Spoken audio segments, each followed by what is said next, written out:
the Republicans, for the first time in a long time, have done something smart. Now that's breaking news. They have selected Michael Steele as the new chair of the RNC, the Republican National Committee. As you can see there, Michael Steele turns out to be black. Huh, interesting. Good year for blacks this year, politically speaking.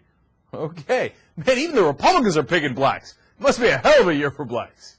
In fact, I heard one of the RNC guys was singing, "My chair is black. My chair is black." From Young Jeezy's? Almost, something like that. I don't think there are any Republicans who rap, but nonetheless. Anyway, so now why is this a smart pick? One of the guys they could have picked was Chip Saltzman, who actually withdrew at the last second. But he's the guy who sent around Barack the Magic Negro song and Star Spanglish Banner, thereby insulting just about everybody in the country who isn't totally whitey, right? He was one of the choices, and I had said on an earlier show, if they pick him, they're just absolutely mental, and there's no hope for the Republican Party. But they didn't. Now, he withdrew because he knew he was going to lose, and they wound up picking Michael Steele, who's not just African-American and will help to reach out to minorities, which the Republican Party desperately needs to do, but he's also kind of a charming guy. He's amiable, but on top of that, he happened to be the most moderate of all the picks. So was this the smart way to go? Absolutely. I mean, if they had taken this opportunity to go further right, they'd have been crazy. But they are crazy. So I'm shocked that they actually made the right decision. Now, there were 6 rounds of voting. And there were 6 guys, and they couldn't, get a clear front runner in the first round, second round, et cetera, et cetera. So it took a while, but they finally picked the guy that I think will probably serve them best. Now, don't get carried away thinking, oh, Michael Steele, cuddly, oh, yeah, he's on our side, he's a good guy. No.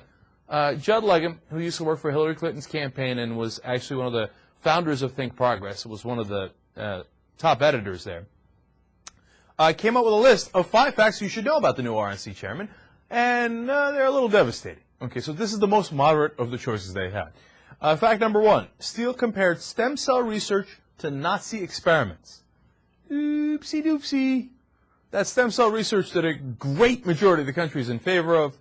Barack Obama, of course, is going to go ahead and fund, etc. Apparently, it's like Nazi experiments. This is the most moderate choice they had. Point number 2. Steele busted homeless African Americans from Philadelphia to distribute literature in inner-city Baltimore that featured a sample Democratic ballot with votes for Steele and Governor Bob Ehrlich, along with photos of prominent black Democrats. Here's the only problem.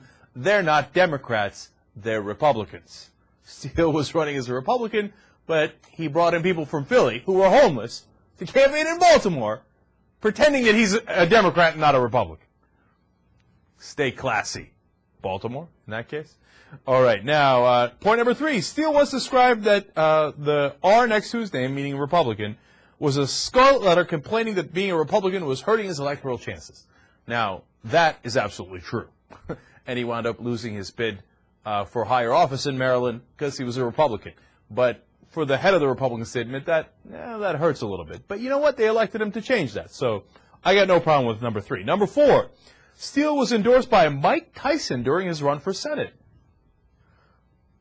Not exactly the kind of endorsement you want, but here it gets more interesting. When Tyson, who used to be married to Steele's half-sister, pled no contest to assault in Montgomery County in 1988, Steele was on hand to support him. Man, if I was a politician, I might pick another guy to get behind. But hey, look, he's kind of partly family, and he's standing up for him, so I'm not over-worried about that, but it is an interesting note. And finally, point number 5, Steele defended former Governor Bob Ehrlich's decision to hold a $100,000 fundraiser at a country club that did not allow non-white members. No non-white members. I mean, that's as discriminatory as it gets. But hey, they were going to take $100,000 off it, right? So when they asked him about it, he said, well, the club's membership policies were, quote, not an issue because, quote, I don't play golf.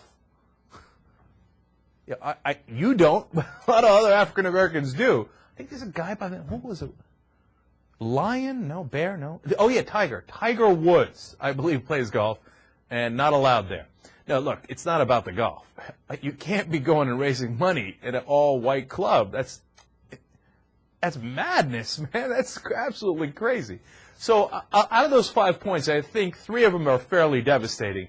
And once again, the most moderate of the picks for the Republicans. But overall, I'll say, hey, you know what? Despite all this, you can come up with 20 probably for the other candidates, and I think Steele was a move in the right direction for the Republican Party.